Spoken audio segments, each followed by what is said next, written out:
everyone.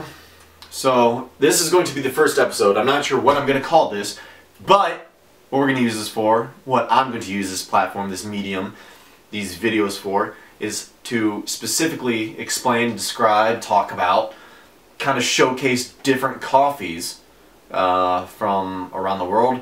All of them at least. The ones that we're going to do first are the ones that I use in most of my coffees. So, of course, the Ethiopian coffee that a lot of you have bought recently, and that's one of the reasons why I picked this one first, because it's going to be the one that is most, I shouldn't say most, but most familiar as of late, recently. It's going to be the most familiar to you. Then, the Kenyan coffee bean. This is a Kenyan AA. I will get to that second because for most of you, you probably aren't necessarily familiar with just specifically this coffee because I use it in a blend. It's in my tri-blend, it's in the dark roast blend, it's in the light roast blend. So you might be able to pick out some of the flavors. If you still have those coffees available to you and you still drink them, you might be able to pick out some that I describe in this. But then again, I blend it with a dark roast Colombian, so the flavor profile is kind of I don't know. It'll kind of even them out, the harsher ends of both this and then the Colombian, which I'll get to in a later episode. Kind of balance each other out so they're not as prominent. So, what I want to use these for, as I just explained, and I would like to showcase other coffees, not necessarily ones that I will carry, but other coffees that maybe you want to kind of treat this like wine. You want to get out and experience different coffees from different parts of the world. And I want to be able to provide you with the ability to, hey, I want to go try out this coffee because I saw it on the episode and Evan explained it. Sounded really good. I think I'm going to go try it. So, if you happen to know anyone or know any contacts of, I guess, green coffee distributors that you would like to suggest for me to contact, and I could possibly get some samples and try some of the beans out, and then let you know, we can kind of build something pretty fun. So, without further ado, we'll get into the Ethiopian coffee, which are the ones you are most familiar with. Now, I did brew these with a pour-over. I weighed both of the coffee beans out the same. I used the same amount of water, same method. Now, the Ethiopian is a medium roast coffee. So it is more floral, it's more fruity, as I kind of described to you in the notes I sent you. See, it's not really that dark. It's kind of like I'd say a dark amber. So if you're familiar with beer, it kind of reminds me of a lager or kind of like a darker IPA, if that kind of gives you an idea. So the initial smell of this right away, I kind of notice is going to be bright. I know it's bright and floral scents, aromas, I guess, if you want to get technical, which I'm not. I'm just an average guy who likes coffee. Just fucking brakes on the car out there, whatever that was. So yeah, very bright, floral. Let's go ahead and give it a try.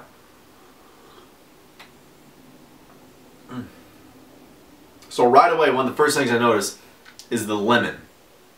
And it's kind of followed up with citrus. Those are the first two things I noticed right off the bat, is lemon and citrus.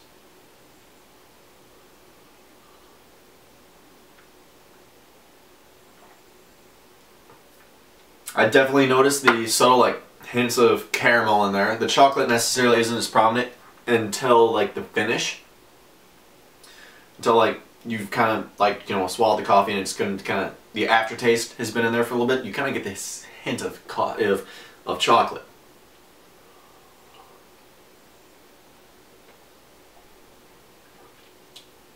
I also noticed some slight cinnamon.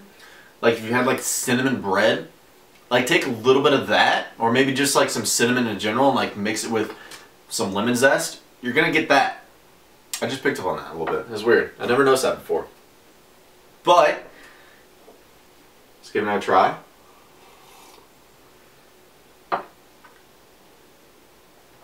Yeah.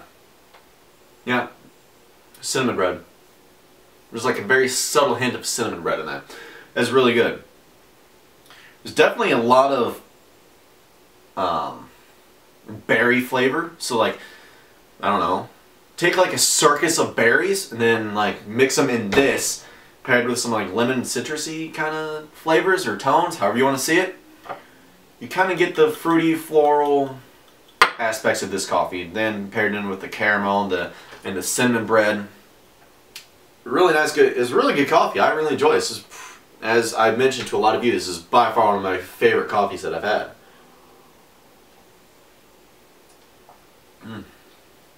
Yeah, goddamn. It's a good cup of coffee. Crap, I'm almost out. So much for the comparison. So, I'm almost out of this coffee. So by the time you see this video, I will have like 1 or 2 bags left. So, I'm going to be getting more in, for sure. Now, springtime is coming up. Spring is the 20th of March. It's currently the 10th of March. So it's right around the corner. And this would be really, really good as a cold brew because as it cools off, it gets a lot sweeter. You start to lose more of the harsher, darker flavors, and you pick up on more of the fruity and floral. And they get a little bit sweeter too as it cools. So this would be a really good coffee to do cold brew if you're looking for something to, you know, have a nice refreshing glass of coffee on a cool, or not cool, on a warm, hot morning, summer morning, spring morning, depending on where you live. This would be a really great coffee for that. Now let's move on to the Kenyan. So I use this in the tri-blend, in the dark roast, and then the light roast. Now this Kenyan coffee bean is a dark roast. So as you can see, it is a it's a lot darker than, I don't know how well you can see that, but this is a lot darker than the Ethiopian. Now, I'm not really sure where exactly what the actual name of this is. I can't remember. But the initial thing I noticed, it's not warm. It's more like it's dark. Like you can kind of tell it's going to kind of punch you in the mouth a little bit when you first take a sip.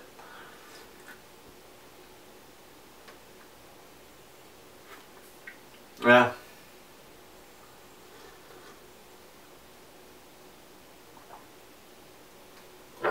I definitely get a hint of that first sip. I definitely notice darker chocolate. And then on the finish, it kind of changes into like milk chocolate slightly. And then I'm not really sure what like the aftertaste is. It's kind of just coffee. That like, just coffee. You know, like Grandpa's coffee that he had in Maxwell House. You just had that like smell of coffee in there. That's kind of what that finish is, that aftertaste.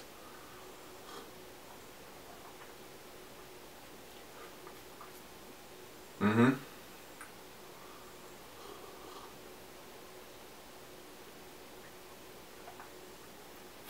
There's definitely some hints of cocoa in there. Caramel, toffee even. Actually, I'm not even sure what the fuck toffee, yeah, toffee really tastes like. It's been a minute since I've had toffee, but that taste is so familiar to me. I think it's toffee. I'm pretty sure it's toffee. Yeah, dark chocolate to milk chocolate probably is the biggest, most noticeable flavor that I get from this one.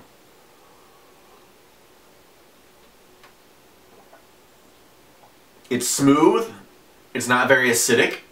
That first initial like punch to your mouth, it's not harsh, it's not acidic, it's not bitter. So like if you've ever had an IPA before, that first initial taste of the IPA with all that hoppiness, it's not like that. It's kind of like, oh, okay. It kind of like gently punches you in the mouth. Like, I'm here, but I'm not really here. That makes sense.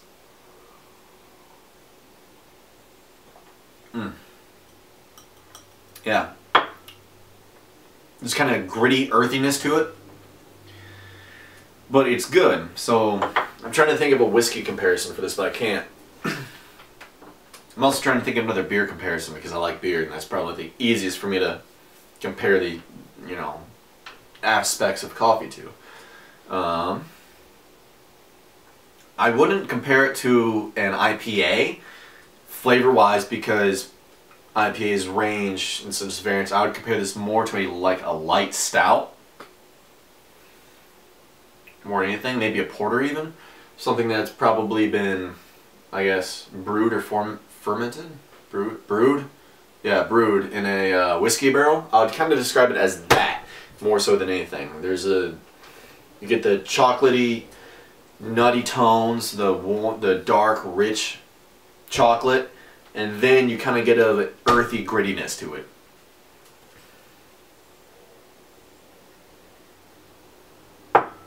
Now the coffee is much warmer. It's much hotter in the mug than it is this. So I'm kind of comparing the two.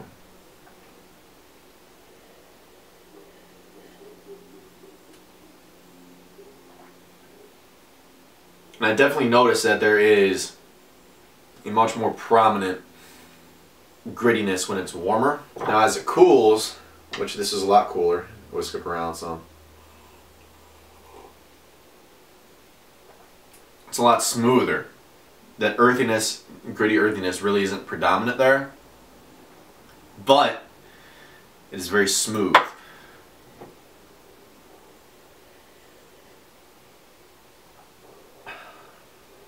Yep, chocolate is probably one of the bigger flavors that I noticed in this coffee. It's very good. Now, if you would like to try some of these coffees out, I can link them underneath in the bio. I'm not sure how this works because I'm uploading it to Facebook, but I'll put links in the description of coffees that I have used, the Kenyan coffees that I have used in the past. They're all pretty much the same for the most part, unless you start to get out of Kenya AA coffee into other, like, different, I guess, branches or farms, if you will, of beans. Or where... Okay, sorry about that. For whatever reason, my camera likes to randomly stop recording automatically, and that was the second take, and I didn't want to redo it, and I'm going to try to keep these videos as raw as possible, so I'm not going to edit them. But as I was saying, if you would like to try these Kenyan coffees, because you can't get them from me, maybe in the next year or so, maybe, who knows, I can provide links to the descriptions of where I have bought, or where you can buy Kenya AA from, if you would like to give them a try if you're a home roaster, or you can purchase them elsewhere, anywhere you can find them. Google's a great resource. Just type in Kenya AA coffee, and I'm sure you can find endless online stores as to where they have Kenya AA coffee. Now, these are both really good coffees. Now, I would prefer this more so on like a weekend, not necessarily a daily drinker alone, just because there are harsher ends to it, like I described, the gritty earthiness. I wouldn't necessarily want that all the time because it's not necessarily smooth unless I let it cool. However, there is a lot of caffeine in it, so if I was looking to get jacked up on caffeine one day, I would for sure take this. Now, you can also brew this, as I was saying about the Ethiopian and the cold brew, you can brew this cold brew and you can get a crap load of caffeine. It's really smooth. You definitely pick up on a lot more of the lighter, fruitier flavors that are along this, the little bit darker ones, so like plums, dates, maybe. More so in this cold brew than you would other methods of brew. Now, I will say from experience, when you brew this in a French press, the Kenyan coffee in a French press, it is a lot grittier, it's a lot earthier. Those flavors, those tones, you pick up a lot more than what you would in a pour over. And I'm sure it will be the same for a drip method, like just your traditional coffee pot.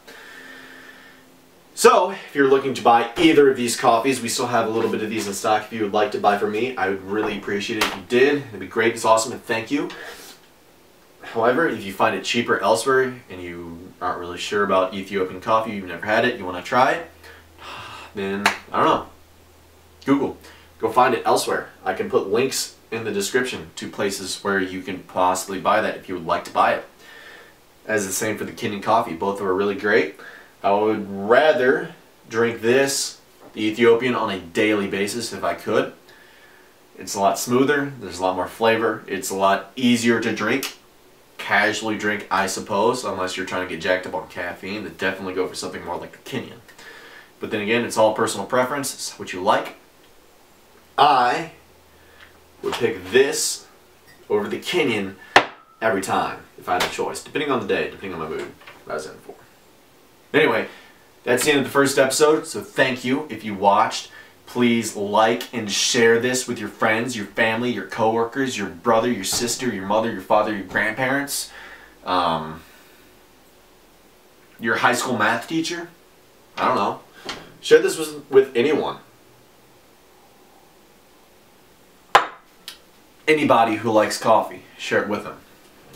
They would greatly appreciate it. I appreciate you all for watching.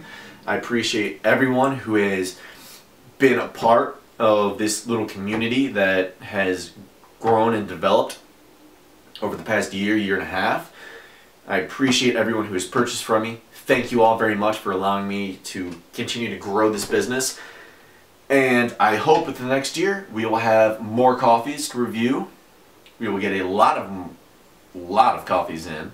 Hopefully we will have a few new coffees introduced over the year.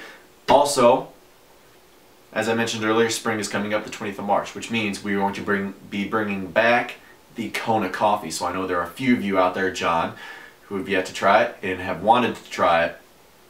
So believe me, those people have messaged me about wanting to try Kona coffee and never got a chance. You'll be the first people I message to let you know, hey, we got more coffee back in stock.